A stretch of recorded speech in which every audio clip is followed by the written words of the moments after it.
د مهم خبرونو سرټک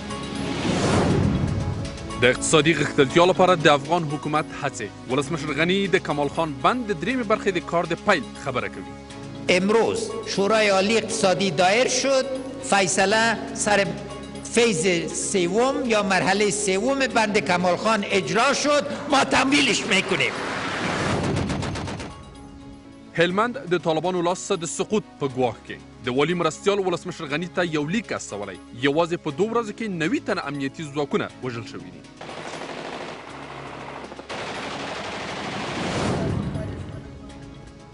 د افغان وګړو پر ژوند د تاوتریخوالي او ناامنیو ناوړه اغیزه. سږکال څه باندې 130,000 کسانو د تاوتریخوالي او ناامنیو له امله د اوسېدو سیمې پرېښې دي. زموږ د موندنو له مخې د روان کال د جنوري میاشتې تر سپټمبر پورې اټکل کیږي چې نږدې 130,000 تنه د نښتو له امله بېځای شوي او اټکل کیږي چې نږدې 250 سره نور په 2014 کال کې د نښتو له امله بېځای شي. د زرګونه کبانو له منځه تلل. کم تر کمه 400,000 کبان په یو فارم کې له منځه تللي. او د جمهوریت غوښتونکو د وسلوال کېدو پر سیاست توندې نیوکې. د امریکا د دیموکراتانو مخکښه نماینده هیلري کلینټن د خلکو وسلوال کېدل له ترهګرۍ سره د مبارزې لار نه بولي.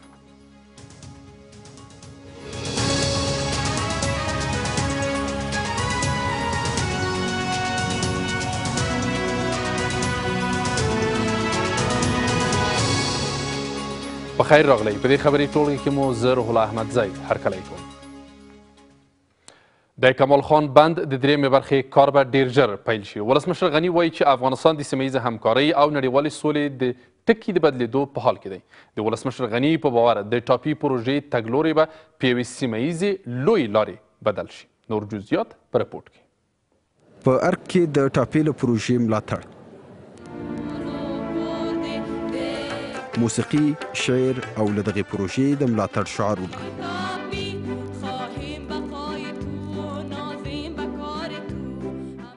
ولسمشر غني ټاپي له یو متضاد ټکي د سیمې وصل ته د افغانستان د بدلون پیل بولي.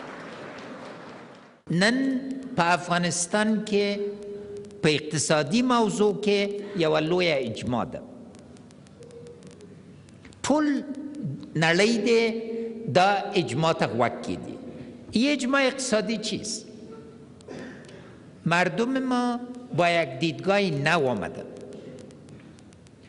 دیدگاه اقتصادی مردم ما است که کارهای خرد و ریزه کفایت نمیکنه.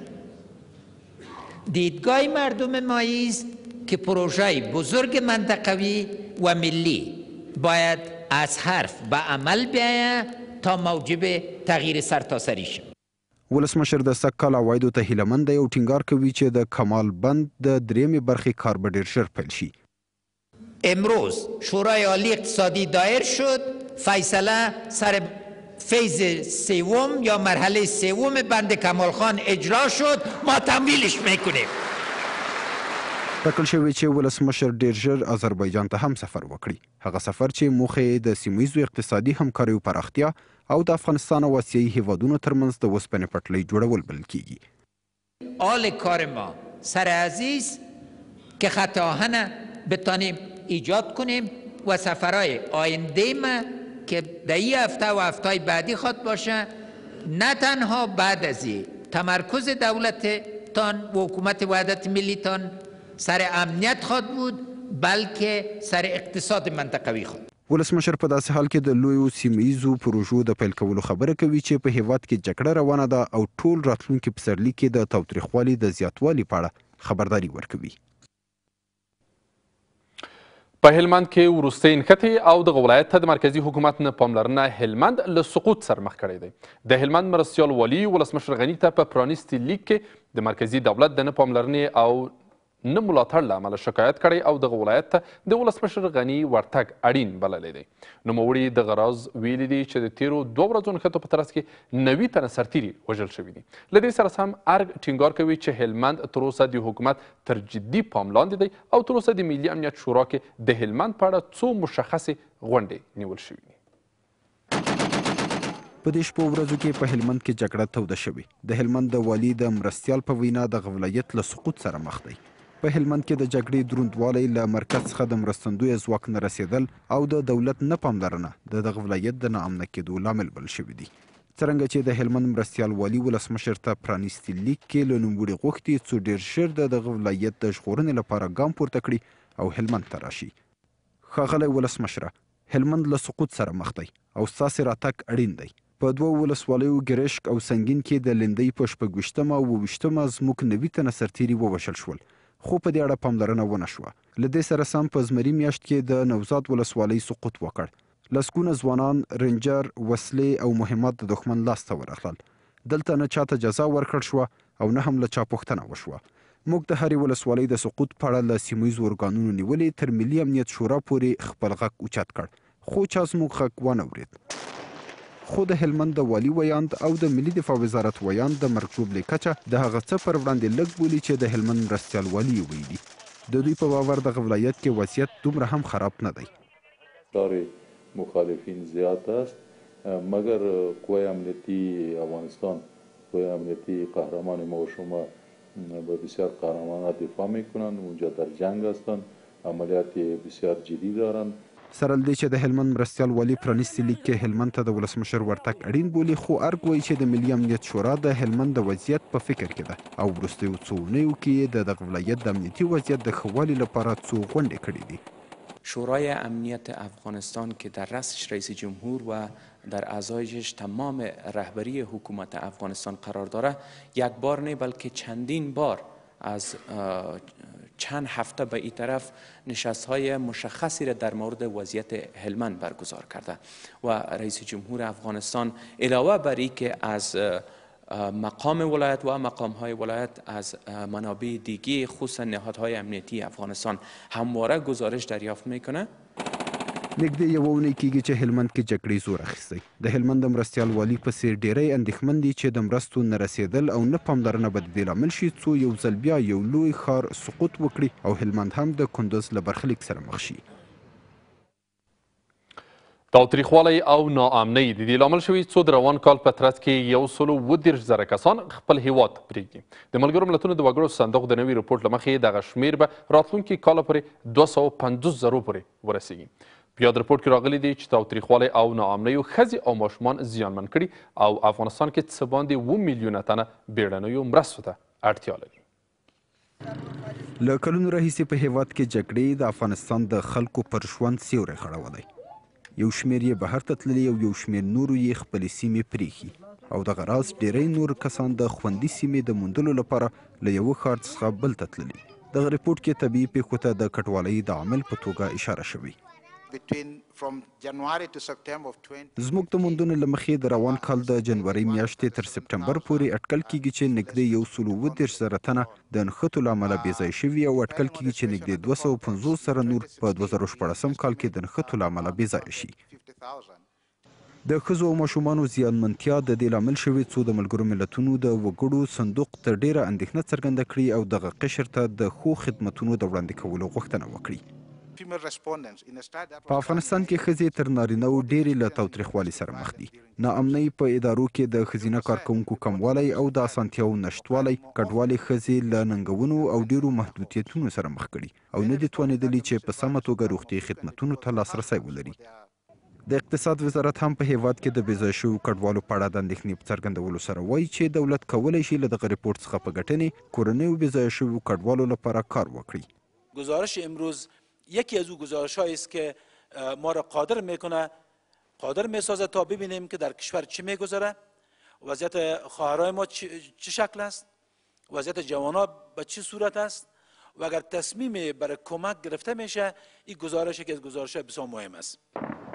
د ملګرو ملتونو د کډوالو صندوق په خپل رپورټ کې کندوز ولایت پیښې ته په اشارې سره وایي چې د یوې میاشتې جګړې په ترڅ کې نږدې 900 نارینه ښځو او ماشومانو ته مرګ ژوبله اوښتې او څه باندې 15,000 کورنۍ د خپلو مینو پرېښودو ته اړ شوي. دغه بنسټ د اندېښنې په څرګندولو سره ټینګار کوي چې د همګړۍ افغانستان کې له 2 میلیونه زیات وګړي بیړنیو مرستو ته اړتیا لري. د نږدې یوې میاشتې په ترڅ کې د غوراوي کمیټه نوې څیرې په ټاکنیزو کمیسیونونو کې د غړیتوب په موخه د ملي یووالي حکومت مشرانو ته معرفي کوي. د غوراوي کمیټې یو غړی ټینګار کوي چې دغه کمیټې کړنلاره د وروستي کېدو په حال کې ده او په ټاکنیزو کمیسیونونو کې د غړیتوب په موخه د غوښتونکو فورمې هم چمتو شوي دي. ارګ وایي چې د پارلماني ټاکنو د ترسره کولو لپاره هڅې روانې دي څو د اساسي قانون د لویې جرګې د جوړولو لپاره زمینه برابره شي. ټاکنیز اصلاحات چې د ملي یووالي حکومت د جوړېدو د سیاسي هوکړې اساسي مواد دي اوږده شوي. د ملي یووالي حکومت د جوړېدو څه باندې کال او 3 میاشتې تېرېږي، خو تر اوسه په ټاکنیزو ادارو کې اصلاحات نه دي راغلي او د پارلماني ټاکنو د ترسره کولو وخت هم مشخص نه دی. خو له دې سربیره د غوراوي کمیټه ډاډ څرګندوي چې تر 1 میاشتې پورې به نوې څیرې په ټاکنیزو کمیسیونونو کې د غړیتوب په موخه د ملي یووالي حکومت مشرانو ته وپیژني. بر اساس تجربه و کارهایی که ما روش بحث کردیم و یک سنجش خود داشتیم در مورد ممکن 1 ماه کمتر اضافه تر وقت بگیره تا اینکه ما آماده از این شویم که بهترین افراد بتونیم معرفی کنیم. ارګ هم د ټاکنیزو اصلاحاتو په اړه هیله مند دی او ټینګار کوي چې د اصلاحاتو لپاره په جدي توګه هڅې روانې دي. تلاش نهایی ما امی است که چه قسم ما زمینه را مساعد بسازیم تا انتخابات شفاف و آزاد برگزار شود که این خودش پیش زمینه ها است به خاطر برگزاری لوی جرګې تعدیل قانون اساسی افغانستان. د غوراوي کمیټه ډیر ژر په ټاکنیزو کمیسیونونو کې د غړیتوب لپاره د غوښتونکو فورمې ویشي څو هغه کسان چې په شرایطو برابر وي په ټاکنیزو کمیسیونونو کې د غړیتوب په موخه مشخص شي. کمیته گزینش وقتی کامیاب خواهد بود که معیارهای خاصی را که تضمین کننده بی‌طرفی کمیشنرهای آینده باشه، توانایی مسلکیشان باشه، افراد با تجربه را بتوانند که تعیین بکنند در کمیسیون آینده. چرا کمیسیون آینده تنها نقشش در تطبیق پروسه نیست، در تطبیق اصلاحات هم است. اگر توانایی مسلکی را نادیده بگیرند و تجربه کاری را نادیده بگیرند باز هم ما شاید یک کمیسیون ضعیف باشیم. له دې وړاندې نړیواله ټولنې خبرداری ورکړی تر هغې چې په ټاکنیزو ادارو کې پراخ اصلاحات رانشي د پارلماني ټاکنو او د ولسوالیو د شوراګانو د ټاکنو لګښت به پرې نه کړي. د افغان حکومت د سولې بهیر ډیر پیچلی دی. د ولسمشر دویم مرستیال وایي چې د سولې د خبرو بریالیتوب وخت نیسي. د سولې عالی شورا هم وایي چې تر اوسه د دغه بهیر د پیل کولو لپاره لومړنۍ زمینه نه ده برابره شوې. د افغانستان د خلکو د سولې اوږد واټن ټاکل شوی و چې د دغه بهیر عملي ګامونه په همدې اونۍ کې پیل شي، خو اوس د ولسمشر د ویان مرستیال وایي چې په ټوله نړۍ کې د سولې بهیر اوږده، وخت نیونکی او پیچلی وي او د افغانستان د سولې اوسنی بهیر هم همداسې دی. بسیار یک روند پیچیده، طولانی و زمانگیر می باشد. افغانستان هم از این امر مستثنا نیست. روند صلح افغانستان قسمی که ما شاهدش هستیم، هر روز در موردش گزارش تهیه میکنین، روند پیچیده می باشد. حکومت وایي چې دغه بهیر د بریالیتوب په برخه کې د پاکستان ونډه بابیزه نشي ګڼلی. د سولې عالی شورا هم وایي چې دغه بهیر به پیل شي، خو تر اوسه یې وخت او ځای نه دی مشخص. تا هنوز ارکان اساسی گفتگوهای صلح که عبارت باشه از زمان گفتگوها، مکانش و ترکیب هیئت گفتگو کننده و همچنان آجندا و مطالبی که روش مذاکره صورت بگیره تا هنوز روشن نشده. د ولس جرګې ځینې غړي وایي تر هغې چې حکومت له پیاوړي دریځه دغه مسئله مطرح نه کړي دغه بهیر به هیڅکله هم بریالی نشي. صلح با عذرزاری نمیشه. با آدم ضعیف هیچ وقت صادقانه کس عمل نمیکنه. صلح اگر از موضوع قوی برخورد شوه ما باور دارم که تصور می داشته باشه. تمه کېږي راتلونکو څو ورځو کې د پاکستان لوی درستیز راحیل شریف هم د سولې د خبرو د بیا پیل کولو لپاره کابل ته راشي، خو تر اوسه یې کره وخت نه دی مشخص شوی. د سولې د خبرو بحث په داسې حال کې مطرح کېږي چې کورنیو او بهرنیو چارواکو او شنونکو د تاوتریخوالي او جګړې ډک پسرلي خبرداری ورکړی و. د قرغې د کبانو په فارم کې نږدې 400,000 کبان له منځه تللي دي. د دغې موضوع لامل یو ډول ناروغي بلل شوې ده. له دې سره سم د کرنې او مالدارۍ وزارت د مالدارۍ رئیس وایي چې له دغې پیښې وروسته په هیواد کې د کبانو د روزنې صنعت په جدي توګه زیانمن شوی دی او تر اوسه هم فارم لرونکو ته د کبانو د ویشلو جوګه شوي نه دي. په کابل کې د کبانو د روزنې لوی فارم، هغه فارم چې کلونه مخکې کوچني کبان له دغه فارم څخه ټول هیواد ته ویشل او د کبانو د روزنې صنعت ښه وده کړې وه، اوس له 400,000 کبانو څخه یوازې 4,000 یې پاتې دي. هغه کبان چې د فارم مسؤلین هیلهمند دي څو راتلونکي کال کې ورڅخه نسل واخلي. خو په دې وروستیو کې دغه فارم کې 400,000 کبان منځه کړي. چارواکي سره له دې چې د دغه کار لامل یو ډول ناروغي بولي، خو د زهر شیندلو احتمال هم نه ردوي. اوس دلته نه توزیع شته او نه هم 400,000 کبان. د دغه فارم مشر د اصلاح شوي تخم نشتوالی د کبانو د روزنې د صنعت د رکود لامل بولي او ټینګار کوي چې راتلونکي کال کې به د کبانو د نسل اخیستنې بهیر بیا پیل شي. یک تعداد دیگه‌ایش که داخل فارم موجود بود متاسفانه یک مرض ناشناخته که داخل فارم شیوع کرد و یک تعداد ماهی از اثر مریضی از بین رفتن که او مشکل فعلا حل شده و یک 4,000 ماهی که فعلا موجود است. ان شاء الله که اینا کدام مشکل خاصی وجود ندارد. اینا دغه فارم اوس په یو وخت کې د 400,000 کبانو د ساتنې ظرفیت لري، خو اوس یوازې 120 یې نسل اخیستنې لپاره چمتو دي. دغه کار د دې لامل شوی څو په هیواد کې د کبانو د غوښې تولید وروستۍ کچې ته ورسیږي. په یو کال کې 2,500 ټنه. یک مرض بسیار خطرناک در این فارم آمد که او سبب شد که یک مقدار زیادی از جوجه ماهی ها و ماهی های کلان ما را تلفات بکنه که ما در قسمت تشخیص امراض از او چی در داخل و چی در خارج در فرانسه مواد روان کردیم تا تشخیص شود. با وجودی که او تشخیص قطعی نشد. 4 کاله مخکې په کاپیسا ولایت کې د کبانو د روزنې یو مسؤل د زهر په شیندلو سره د ولایت کې د فارم ټول کبان له منځه یوړل. په ننګرهار، کندهار، لغمان او ځینو نورو ولایتونو کې د کبانو د روزنې صنعت وده کړې، خو په دې وروستیو کې د کرنې او مالدارۍ وزارت په پام کې لري چې د سلما بند ته نږدې د کبانو د روزنې لوی فارم جوړ کړي.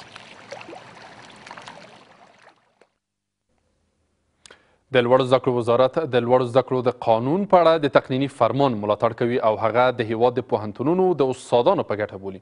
د لوړو زده کړو وزیر وایي چې دغه فرمان د پوهنتونونو د استادانو ترمنځ سمې سیالۍ زیاتوي.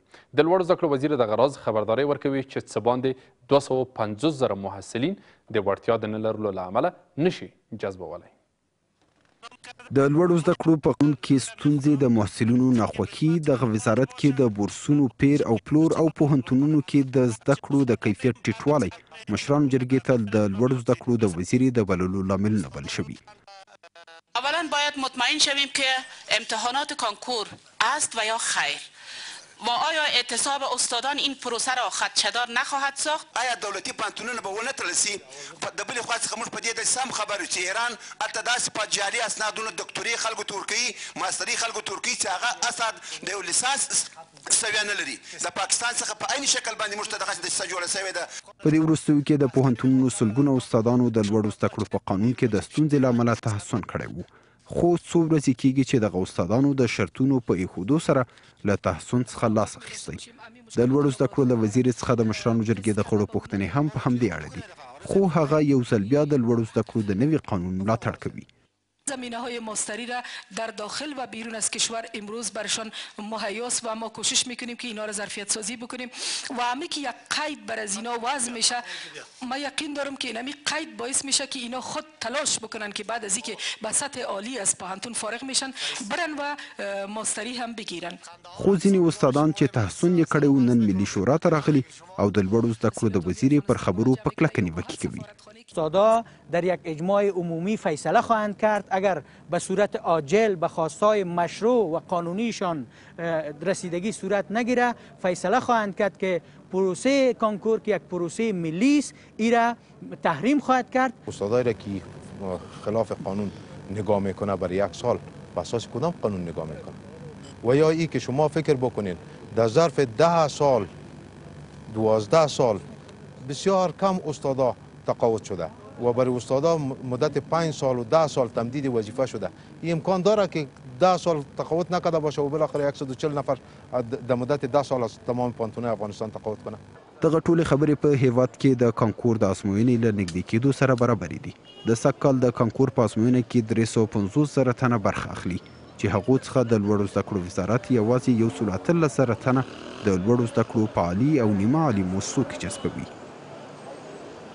ما خیلی جدی هستیم و هرگاه خدای نخواسته مواردی از خرید و فروش در وزارت تحصیلات عالی به سهم شما رسیده باشه، ما آرزوی ما است که لطفاً اسناد ارائه کنین که ما به زودترین فرصت جلو چنین خودسری ها را حاضر هستیم که بگیریم. د لوړو زده کړو قانون له تیرو 8 میاشتو راهیسې د ملي شورا د غړو ترمنځ د جدي اختلافونو له امله نه ده تصویب شوی، خو ولسمشر د تقنیني فرمان په ترڅ کې هغه نافذ کړ. هغه څه چې د ډیرو محصلینو له غبرګون سره مخ شو او په ځینو پوهنتونونو کې حتی د وروستي سمستر ازموینې وځنډېدې. د حج او اوقافو وزیر په هیواد کې د بېګناه خلکو د وژنې، توکمپالنې، بېعدالتۍ او د ظلم د زیاتوالي له امله اندېښمن دی او وایي چې مسلمانان باید خپلې کړنې د نبوي سنت له مخې ترسره کړي. له دې سره سم ولسمشر غني د حضرت محمد صلی الله علیه وسلم د مبارک میلاد د مراسمو د لمانځنې په مناسبت ټینګار کړی چې ترهګرو کړنې له دین او اسلامي ارزښتونو سره تړاو نه لري.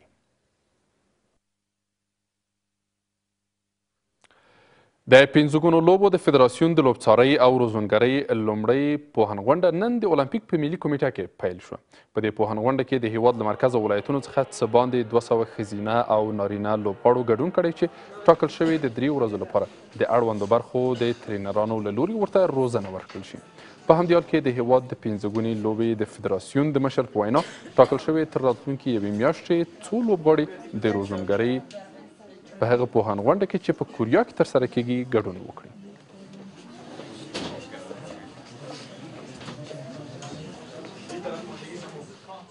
له تاسو له خپلو ټولو تخنیکي همکارانو څخه په مننې سره د اولیاک څخه خبر ښاد او بریالي اوسئ. ښه شپه، راحته خوب.